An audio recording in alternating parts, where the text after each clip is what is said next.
This is Joakim from Sabaton, and you are reading, watching, or doing whatever on Metallus.it. Take care.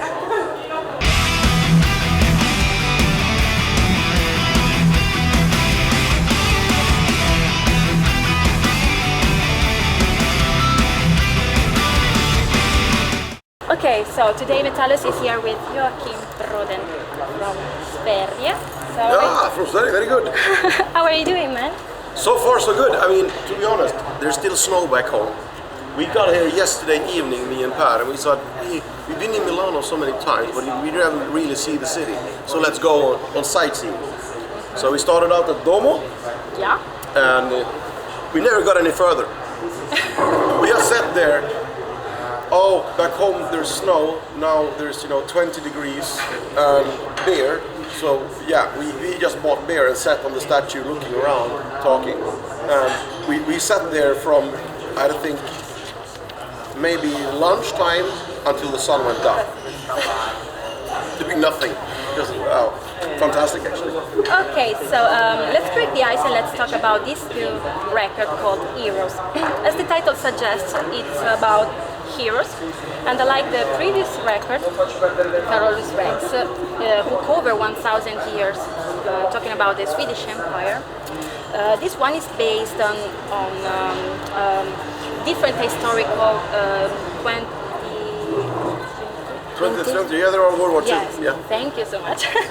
So it tells about fascinating stories of heroic men and women who fight on their missions, if we can say so. So, would you mind tell us something more about the record? Well, you probably said most of it. No, but the idea of it all came when we were writing, me and Per were writing the lyrics for the album Coat of Arms. This is in late 2009. And we had this song called The White Death, which is about a Finnish sniper called Simo Heijen. And it was quite fascinating to write about a single person, because we never did that before. Usually we zoomed out on a battle or a happening.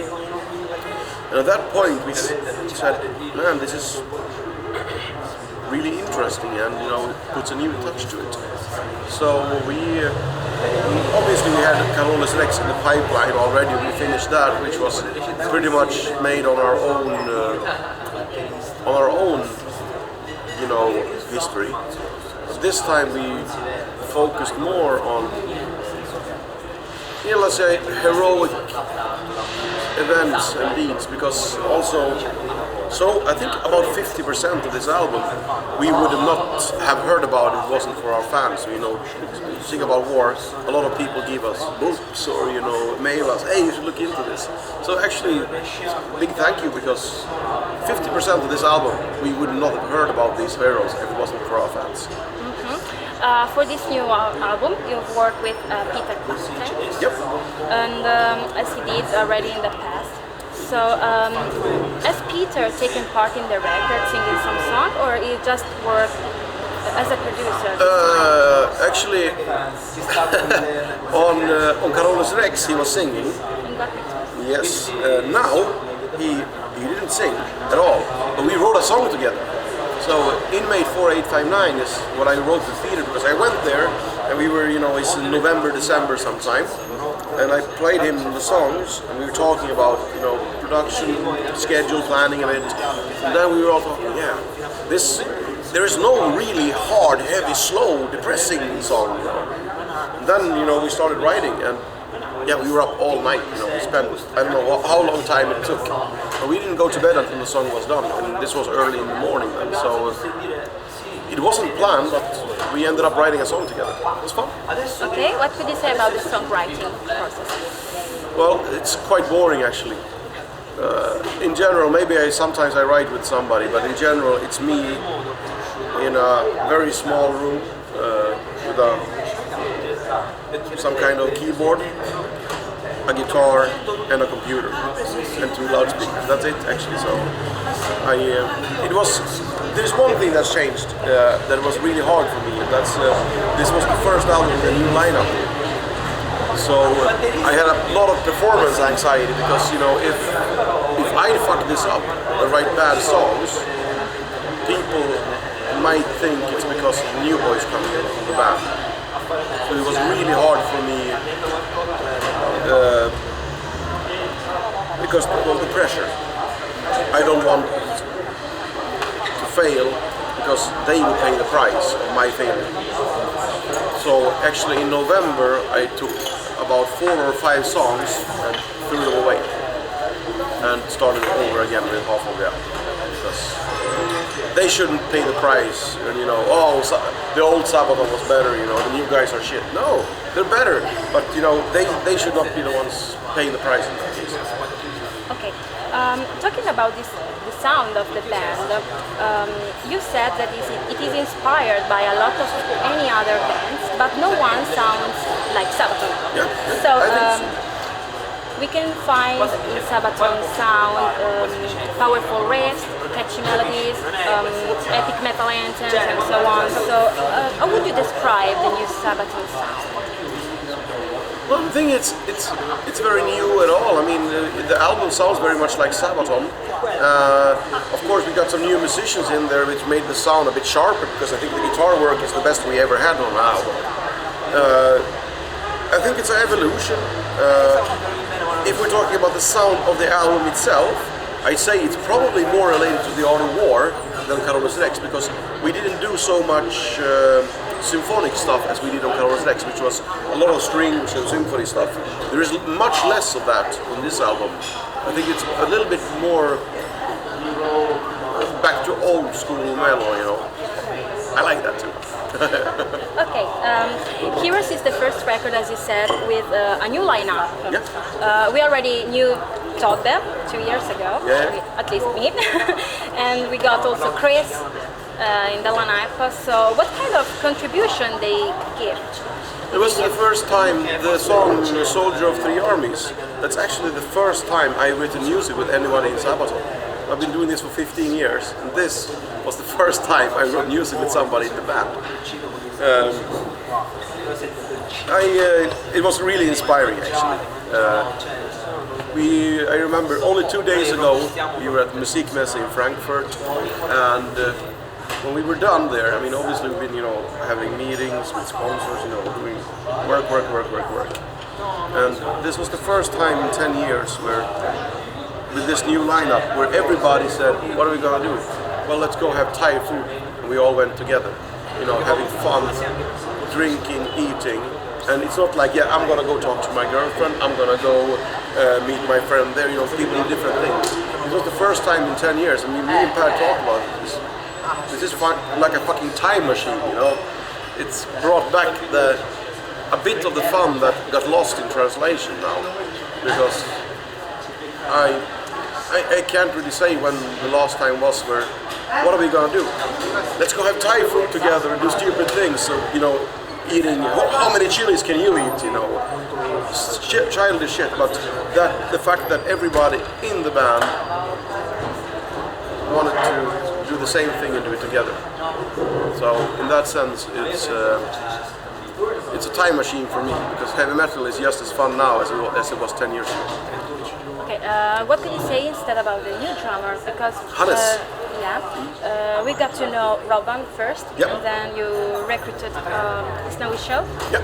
So we got to know. Well, obviously, I mean, Hannes is a nice guy. We've known him since quite a few years. I mean, he's been touring with Evergrey, and we have been touring with Evergrey, us as well.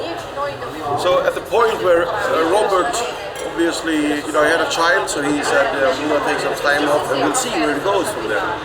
And we got Snowy involved. Snowy said from day one that I like you guys, I'll happily tour with you for 6 months or a year, but that's it, I'm not going to stay. So we knew that going in, but what we didn't know was if Robert wanted to come back or not.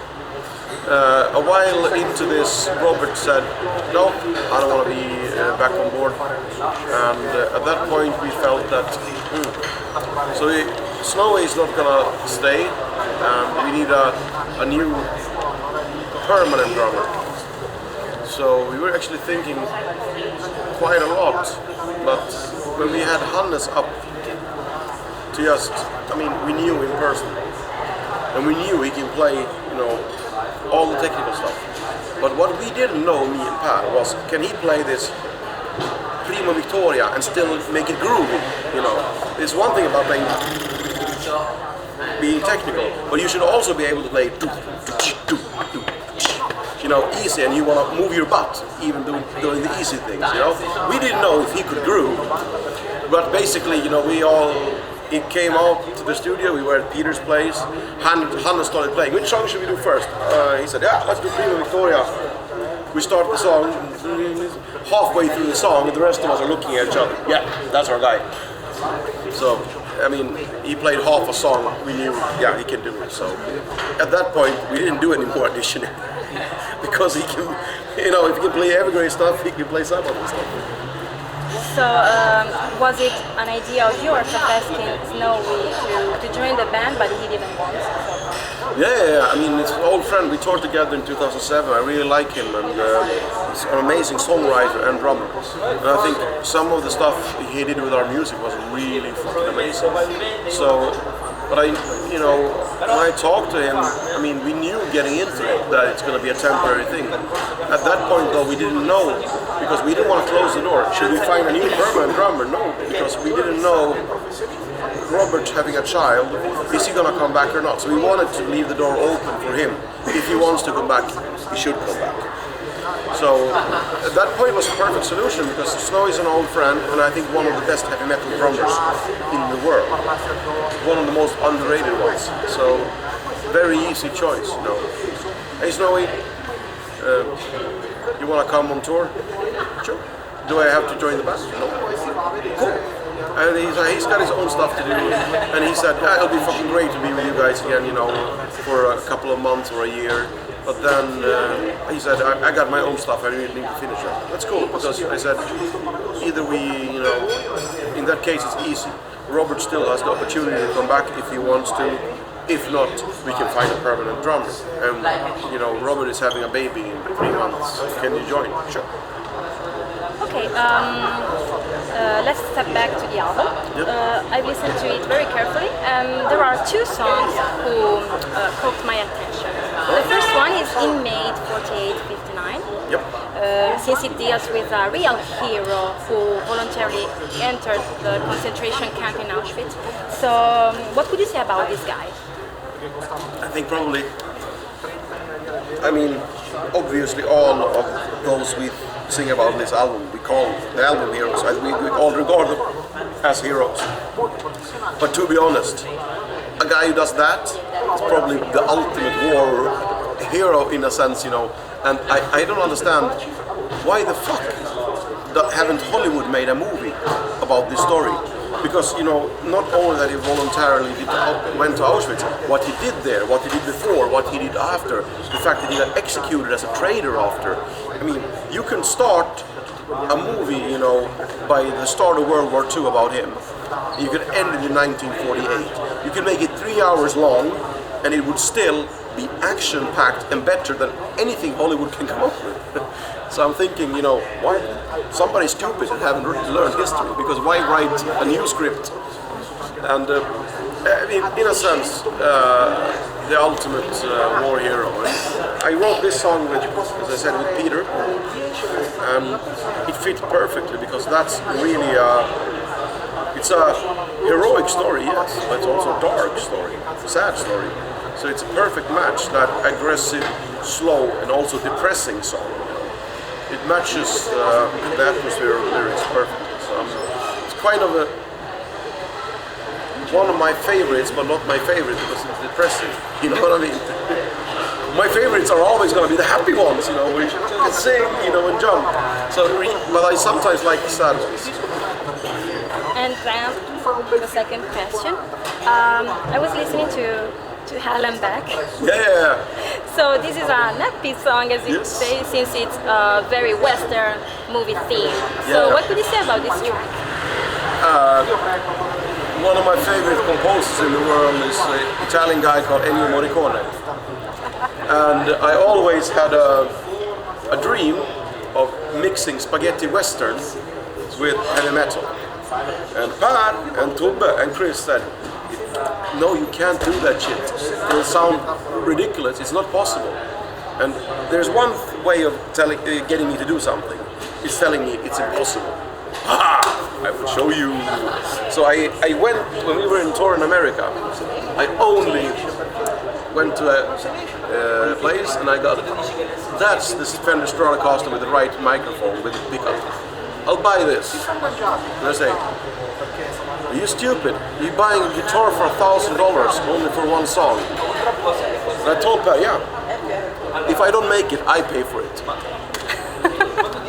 If I make a good song from this, the band pays for it. Cool. So I got a free guitar. But I always loved that kind of music. And I think, that story, the fact that Audie Murphy that we sing about, he became, he wrote a book called To Hell and Back. Then he stars in the movie about himself. Then he becomes a movie star, and he does a lot of Western films. So I mean, how things turned out there, and in a sense, it was my little bit of a chance to give a tribute to Ennio for his music. Okay, I've mentioned the Polish hero, but would you mind introducing some other heroes? Oh, there are so many, if I start talking about that, we'll be here until 6 in the afternoon, But I think, there are the obvious, as we said, inmate 4859, guy who voluntarily goes to Auschwitz. It's an obvious hero. I think one of the most unexpected heroes could probably be the Walter Wenck, German general. So the last song is about. And nobody would really regard somebody who was fighting for Nazi Germany as a hero, but he said, he had the orders from Hitler. All right, get the Russians out. And he said to his men, this is no longer about the Reich. This is not about Berlin. This is about the people. Now we have Soviet Union coming here. We are killing, raping, and destroying everything. Yeah, because Germany did the same to them, of course. But he realized that this war is over. There is no need for more people to suffer. So he took the 12th Army, put a spearhead all the way into Berlin. So the 9th Army, those who were still caught fighting, and the civilians could go travel. And he kept a spearhead on a corridor all the way to Elbe, so they could surrender to the Americans instead and don't get killed and raped, So what happened is, the fact that he disobeyed his orders, he saved 250,000 people could escape thanks to him. So in a sense, it's the most unlikely hero, but I still think he's still a hero, even though he was fighting for, Nazi Germany, but it's not about who you were fighting for, it's about what you did doing it. On February 22nd, you had a listening session in Stockholm. Yep. And it was the only and unique listening session you gave to journalists who came to listen to the album. So have you got the chance to discover something about their opinion on the record? Yes and no. I mean, in a sense, they are not gonna fly to Stockholm, listen to the album, and then tell me in my face it's shit. Of course they're not, So I don't know how honest the opinions are, I think the fans will let us know that. Because the journalists are professional. One of the things I did realize, and I think it goes well with my view of the album, that most people said, that we have, if it's good or if it's bad, that's up to the listener to decide. But they said, and I agree with this, there are no high or low points on this album, and I think it agrees. This is the most even Sabaton album. We set the standard here, and then that goes through the whole album. So if it's good or bad, I don't know. It's up to the listener to decide. But I can honestly say there is no song, I think, because usually, you live in music, you try to make every song as good as possible. Then 6 months later, or a couple of months later, oh, that one didn't turn out so good. There's one or two on every album. There is no here. So in that sense, I don't know if it's good or bad, but I know there are no shit songs on this album, and it holds a very high standard of songs straight through. If people are gonna think it's the best album or the worst album we ever did, that's for themselves to decide. Okay, maybe it's too early to talk about a tour, but you will embark on a US tour with Ice Turf and Revamp. Yep. But is it too early to speak about a European tour? Because we know that you will have the Sabaton cruise. Early 2015. Okay. January 2015 we start. We got festival summer, of course, festivals all over. Then we do start another tour in some different territories. But the major European tour is going to be from November this year until February next year. Okay. So it will be an hectic year. Very hectic year for Sabaton. So what about the future goals? Actually, it's the same. We do tour until people tell us, we're tired of you, give us a new album. Then we make a new album, then we go on tour again. I mean, sorry, there are no grand big plans. We love playing heavy metal, we love writing music. Let's stick to that, Okay, I would like to conclude our chat revealing a little anecdote I've discovered lately.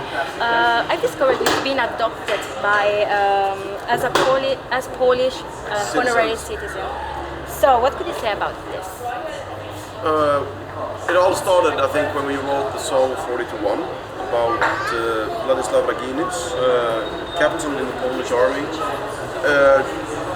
There were only about 700 or 800 Polish soldiers who actually stopped almost 40,000 people. I mean, they didn't win, of course. I mean, they couldn't, but they slowed them down enough so a lot of civilians could escape. And this thing got very, very much attention in Poland because we didn't do any music video to it at first. But then there was, this is the power of YouTube and the power of the internet. So in a perfect sense. We released the album, nothing happens for a month or two.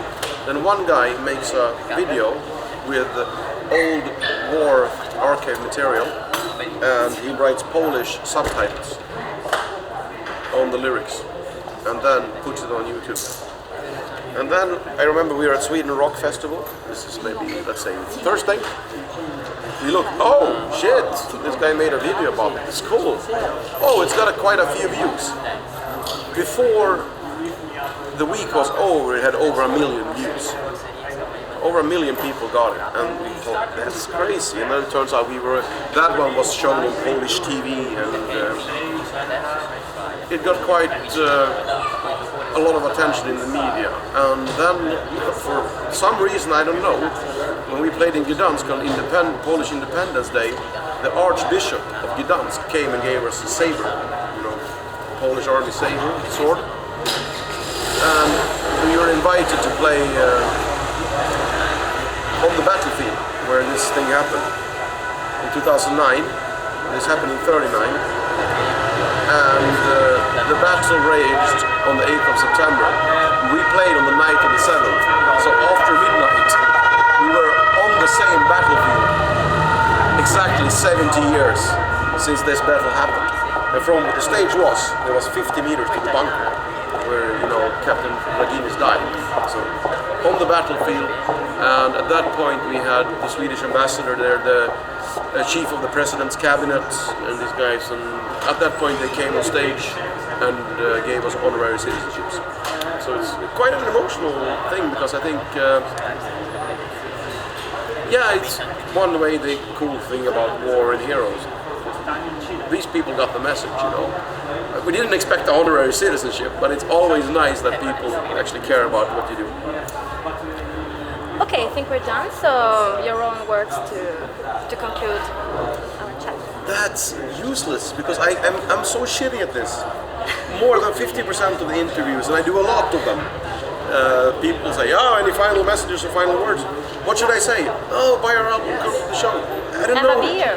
Have a beer, yeah, but that's what everybody says. But I still, after all these years, have not figured out something to say. Because I don't want to say the same thing all the time. So, since I try to speak Swedish, you maybe try to say something in Italian. quattro birra. Arrivederci, I know that one, of course. And I know also, and maybe I shouldn't say this, but